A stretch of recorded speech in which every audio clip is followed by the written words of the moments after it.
This week on the Salesforce Admins podcast, I'm joined by Nick McOwen, which means now I've started a trend of having former musicians who become Salesforce admins as guests. Anyway, Nick is going to show us how he went from touring in a band and waiting tables to leading Salesforce projects that involve sandboxes, data masking, deployment processes, and AI-assisted development.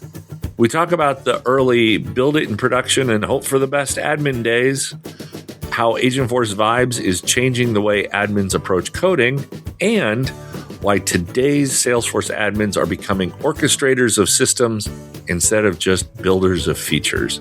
There's also a little Apex talk and surprisingly deep analogy involving semi-trucks and AI, because you know my analogies, and a confirmation that developers will always think their code is prettier. So hit subscribe, share this episode with your favorite Salesforce admin, and let's get Nick on the podcast. So Nick, welcome to the podcast. Hey, Mike, it's great to be here.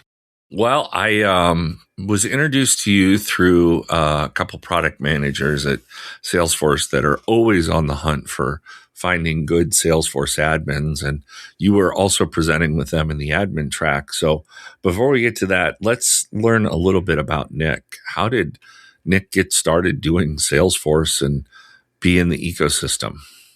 Well, it was a complete fluke. I had been touring in a band, and we just kind of stopped playing music, and I was waiting tables at a country club, and one of the members was, "Do you want to keep waiting tables?" I said, "Not particularly." So got me a job doing the entry-level position at the company, and I realized I didn't want to be doing that either. So I went to the developer at the time, who was also the CIO and the CTO, and said, "I'm going to learn Salesforce." And he kind of looked at me in the way that an adult might look at a middle schooler who said, "Watch me hit this 3-point shot." And I eventually learned it after a few misses, but they decided to take a risk on me. And many, many years later, here I am working with Agentforce agents, writing a little bit of Apex here and there. And yeah, it's just didn't intend to get here, but here I am. I mean, people are going to think I went down and raided the local music festival, because not but a couple weeks ago, I just had Adam Stark on, who is also a musician that became a Salesforce admin. So apparently it's a trend. Yeah, that's the track. That's the track line for most musicians, I guess. Yeah. I mean, let's see. Should I be like an 80s metal hair band or an admin? Oh, that's a tough call. Choice. I know, right? Let's talk about some of the stuff that you presented at TDX, because you covered a lot of things in terms of development lifecycle and sandboxes. And I felt like you were in that area for stuff that admins are interested in kind of that next level of their career building apps. Yes, it was a talk that focused around seeding sandboxes, masking data, and my experience with that. And it's funny because prior to the presentation at TDX, shout out to Ali and Sam, I was just talking to them, and they were running a booth, and they were saying how many people that they'd talked to who didn't use sandboxes or didn't quite see the value in sandboxes. And so I realized that this talk probably had a lot more impact than I thought it was going to be.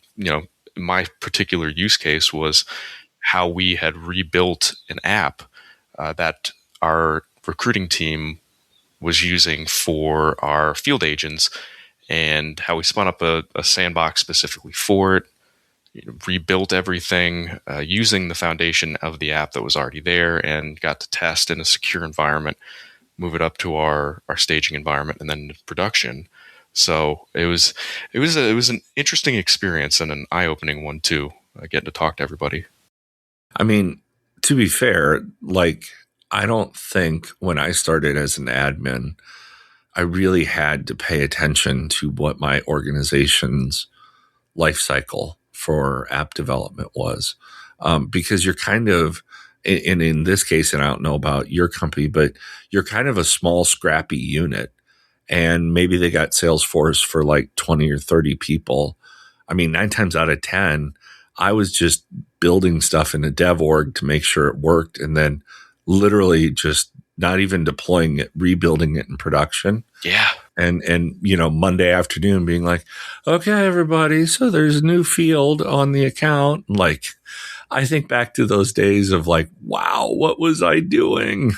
100% identify with that, because that is exactly how I more or less learned when we were first starting out. Because, like I said, it was just the developer and then me, and we had to get things done because it was a startup environment. Things move fast, and so it was tested in the sandbox and then move it. And I didn't want to bother him, so I wasn't using change sets.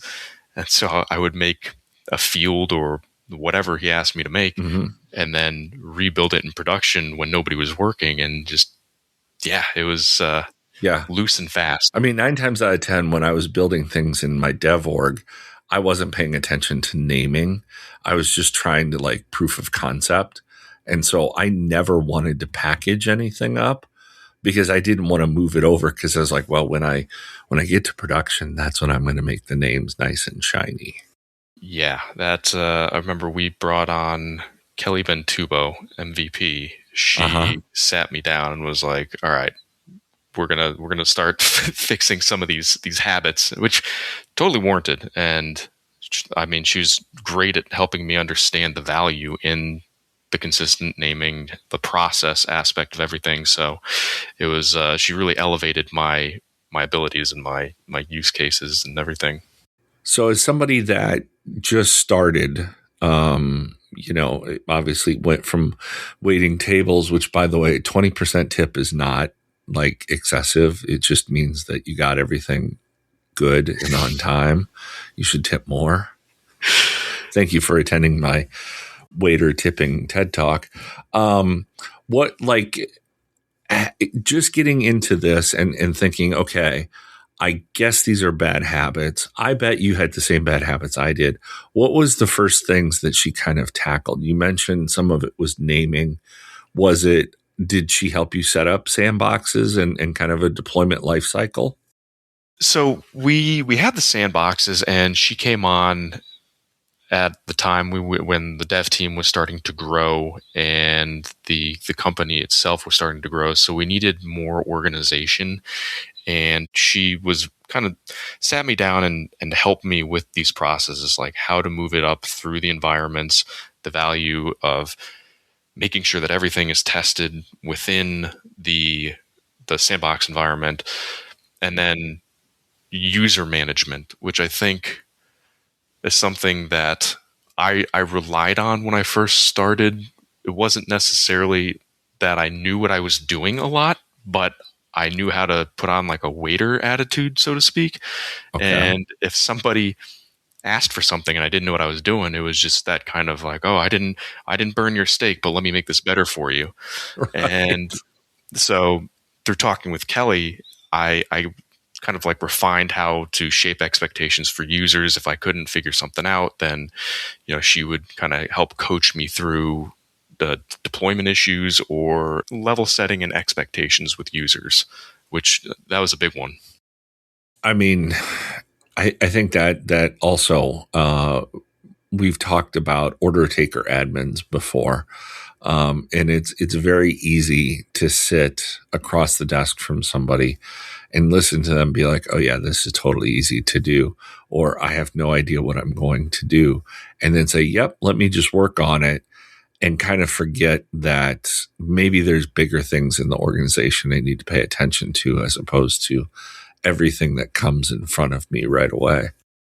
Let's get into that recruiting app that you built. Was that your first kind of get your hands dirty in the org per se, building something new for the organization? That was my first project that I led from start to finish. I got the specs from the higher ups. They said, this is roughly what they're asking for, figure it out. And immediately went to the recruiting manager and said, okay, let's figure out how we want this to look. And we had an app that was already built, and I knew that the foundation of that app was great. And so it was really a matter of building off of those blocks and reconfiguring it, reimagining how it could be used, and then future-proofing it so that it could scale as the business grew. And it was definitely a lesson in organization and communication, which is good. Always want to keep learning and growing. Yeah. So let's dig deeper into that. Organization, communication. What organizationally do you mean? The way that you organize stuff, understanding your company's organization, a little bit of both? A little bit of both. For me, it was keeping track of everything that was getting worked on, making sure that we were trying to document the change in processes and communicating those changes to the business side so that they would know you might not interact with this functionality, but this is what's going to happen to get you this result. And that, it sounds pretty straightforward, but I think that can get lost sometimes on people, especially in larger projects where it seems peripheral and intuitive, but it might be what's intuitive to someone who built it. It might not be for the person that's going to end up using it. Yeah. Which leads into communication. I always feel you can't communicate enough. I feel with every project I've ever worked on, you always learn more about communication. What did this first jump in kind of give you in terms of maybe some best practices that you follow now, or stuff that you learned really quick? I think the accountability aspect maybe was if you presented an idea and it's kind of your child and you say, what do you think about this, huh? And then the end user going, no, that's not going to work for us. There's like a little bit of an ego bruise where you think, that was a really good idea though. Yeah. Maybe it wasn't. But then kind of absorbing that critique and then using it to build something that you know is going to work, and not being stuck ruminating on the fact that your idea didn't get accepted. That was kind of a lesson, because prior to that it was somebody else's idea, or I was building something that was given to me. It wasn't as personal. But that was the first time I got told, hey, I don't like that. Yeah, that can always, it's funny because you almost want your cake and eat it too, right? Like, I don't want to take the rejections personal, but you 100% take the wins personal. Yeah. And it's like, you can't have both. You really do though, because it does feel like, well, no, I know how this thing works, and I promise this will really work for you, but you're just not seeing it. And that can be the frustration that I always ran into. Exactly. And then even after I built it, my bosses came up and they said, what is this object? Oh, well, I made that because that was giving the solution to the end user. And they said, well, why didn't you do this? I was like, I don't know why. I trusted my gut and stuck to it. Right. Well, this is the way it is now. Let's talk about, so I feel like that's always the first part. Your path into Salesforce, they always talk about individuals that grew up, and like, I was in high school in the 90s, just to date myself. But I remember, in middle school, there was no internet. And when I got to high school, you could go to the library and like check out the internet for 15 minutes on a computer. I bring that up to say, obviously now everything's online. And I don't know how I even got anything done in 15 minutes with dial-up modems back then. But apparently I did. You kind of came into the Salesforce ecosystem at about the same kind of inflection point with AI in that there's really best practices and development aspects to learn. But then, oh, hey, by the way, now we've got a lot of new stuff coming like Agentforce Vibes. How did you kind of balance those two, that learning path? Because, I think it would be very easy to, I don't need to learn this. Vibes can do it for me. I think that's something that is incredibly important in this time with the ubiquity of AI and how many people are using it. I think people need to become literate in AI, and I don't mean like learning how to program large language models or even write agents, but just understand how it functions. Mm-hmm. And in the context of Salesforce, I remember I first started getting into the predictive analytics for Einstein and thinking, oh, this is super cool. We didn't end up going that route, kind of kept my eye on everything going. And then Agentforce came out and started learning that. And it feels like every couple weeks, something's getting rolled out, which is exciting because there's always something to learn. And mm-hmm. I don't know, I would hate to be stagnant and have to do the same thing over and over for 20 or 30 years. So it's a blessing and a curse to have a product that constantly evolves for you to learn. So right. It's exciting. What, in terms of, I think you covered Agentforce Vibes in your TDX workshop. What have you done in Agentforce Vibes? Shockingly, I made an Apex class and a test class. That, hey, if you had asked me, it's kind of what it's there for, right? Yeah, the musician that could barely string sentences together is all of a sudden writing Apex classes and test classes.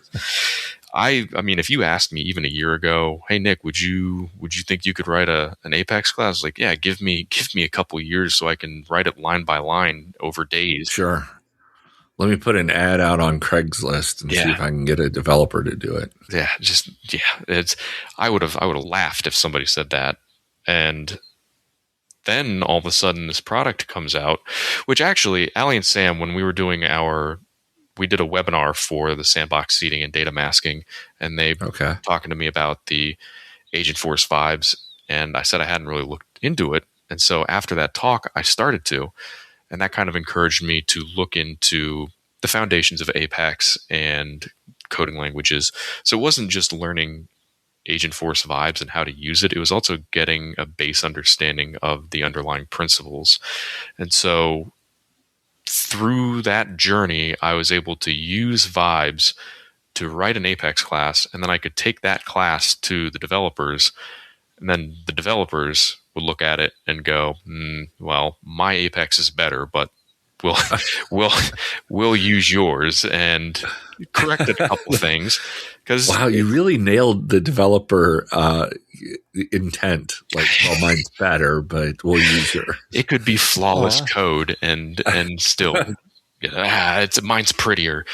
Nah, I do. I enjoy working with all those guys, and they were great helping walk me through everything and showing me, okay, this is where Vibes made this is the intent, but it doesn't quite hit. Here's how we're going to fix that. Walk me through. And it was a great launching point. Something that would have taken days was written in an hour. Oh, wow. So we're not talking thousands of lines here. It was but still 150. Yeah. And then the test class on top of that, it saved us a ton of time. If you threw me in jail and said, you're out when you write 150 lines of Apex class, I'll be like, what's for dinner? Yeah, I'm going to be here for a while. We're going to be here for a few years. Do I get a shave every now and then, every few weeks to keep me from looking scruffy? I was so impressed getting the admin track ready for TDX this year with the submissions that admins had. I watched them demo Vibes and just use the planning tab and really kind of spell out, have Vibes spell out, like, here's everything you need to do. And here's kind of an action plan. And I felt like natively, some people had that, but for a lot of people, wow, this was really helpful because I had this monster of an application, but I didn't know where to start. And, it wasn't just, I have to vibe code this super hard application. It's like, no, this actually just helping me get my steps down.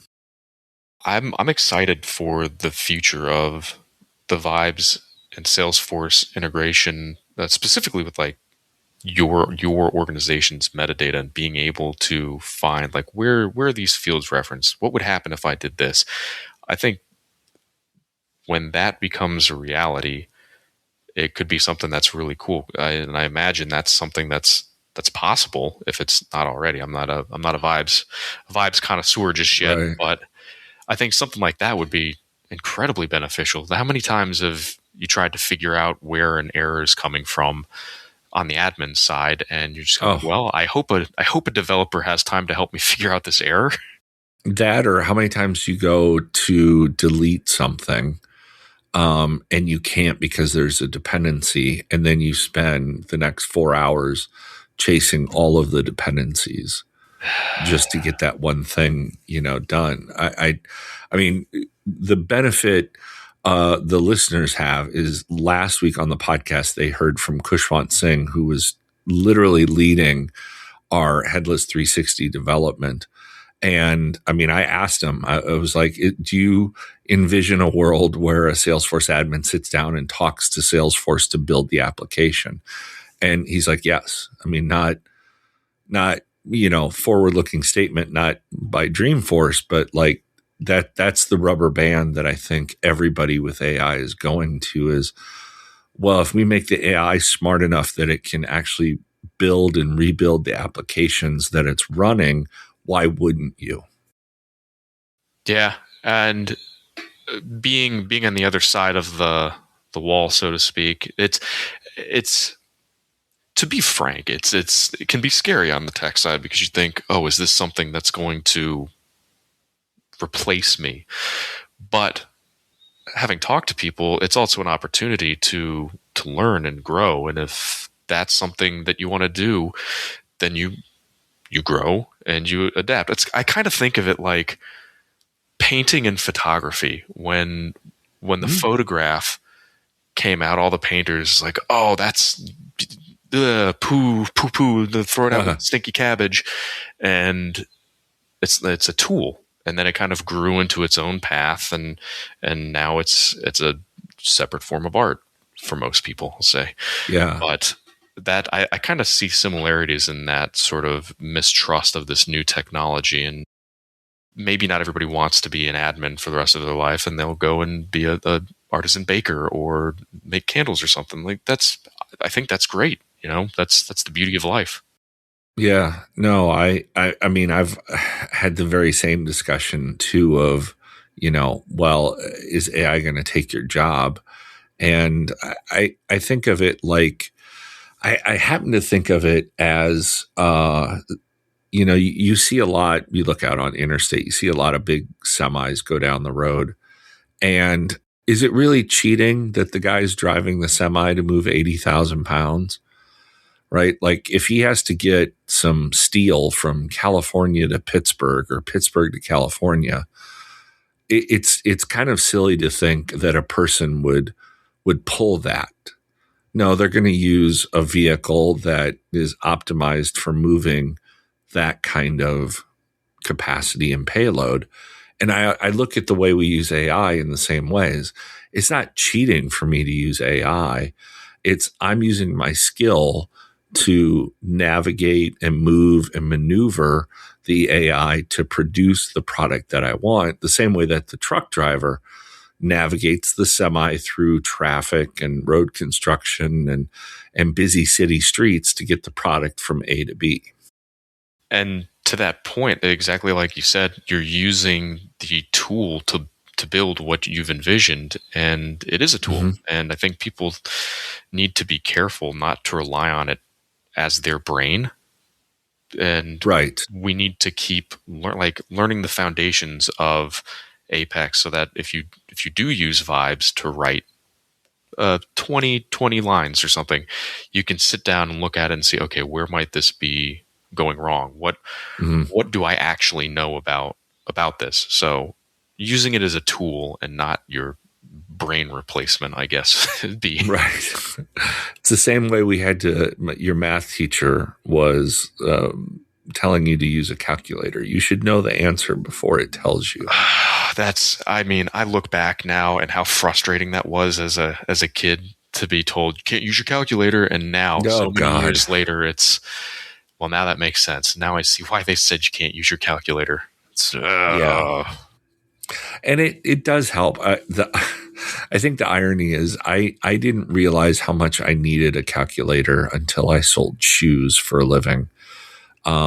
Because people always wanted to know, well, how much are these? They're 10% off or they're 25% off. And I learned the little trick of how you find 10% of anything, because once you find 10% of a number, you can literally find any number. And so somebody would ask you like, well, they're $39.99, but they're 25% off. Well, how much is that? And you're like, okay, so 10% is $390, and 20 would be $390 times 2. And then 25% would be $390 times 2, and then half of $390. And you do the math really quick in your head, which I'm not going to do right now. But it's around what, like $6, $8, $10, something like that. And you tell them like, that. Wow, how'd you do that so fast? And you're like, because I can do math in my head. This is going to turn into a math hacks podcast. No, never. It'll be a food podcast before that. But I did want to cover, so one thing you did talk about that I haven't covered on the podcast is data masking. And I feel like it's because I've never really ran into it as a use case for me anyway.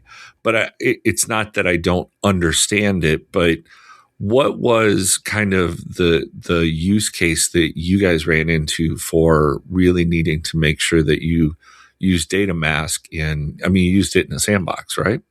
Yes. So very relevant to me at the moment. We're in the process of a big build, and to get prepared for that, we spun up a sandbox and needed accounts and contacts.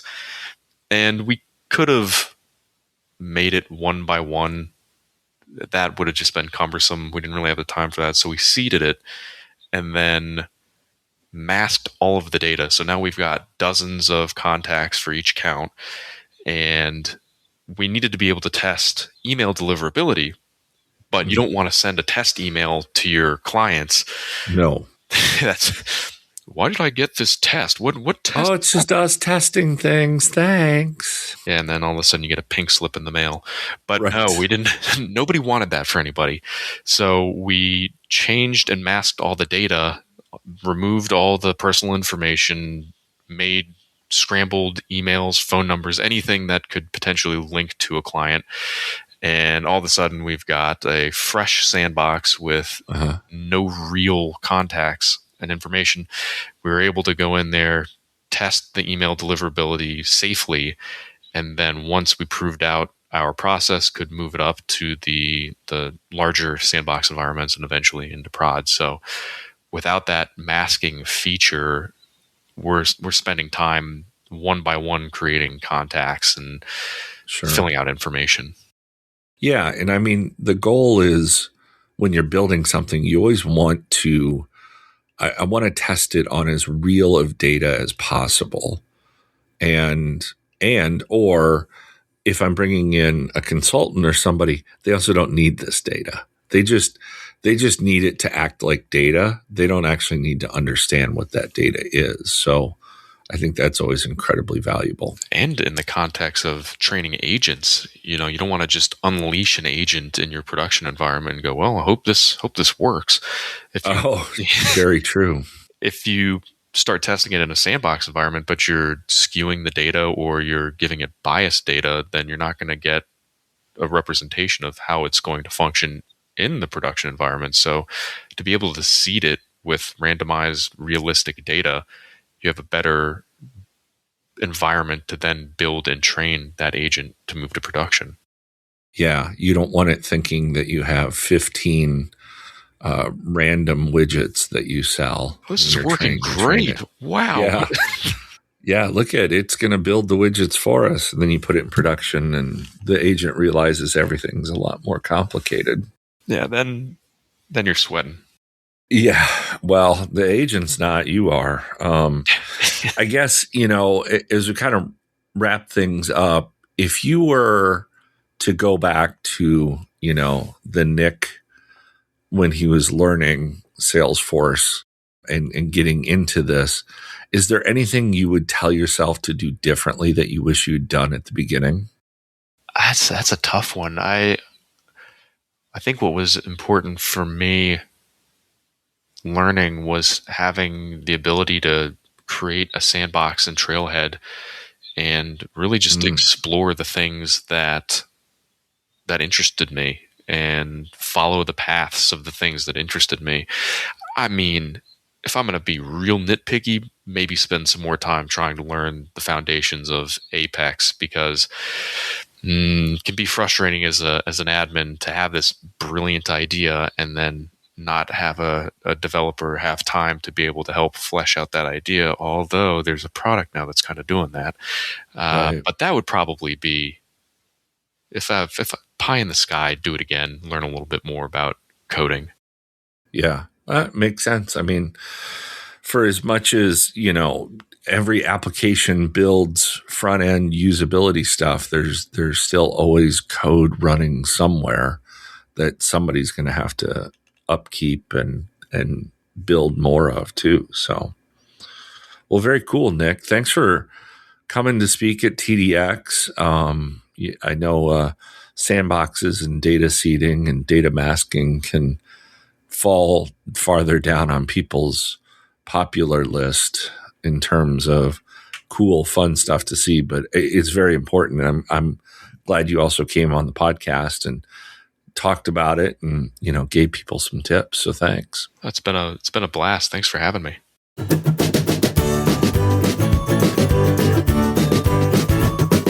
Huge thank to Nick for joining me this week and proving that sometimes the path to writing Apex starts with playing in a band and waiting on tables. We covered everything from the startup style deployment chaos to Agentforce vibes, data masking, AI literacy, and the universal admin experience of chasing dependencies for a few hours just to delete one field. What stood out to me most is how the admin role is evolving into systems of thinking and understanding not just what gets built, but how humans and automation and AI all interact together. Now, if you like this episode, please subscribe, share it with another Salesforce admin that you may know, or maybe spin up a sandbox before making changes directly in production tonight. Until next time, we'll see you in the cloud.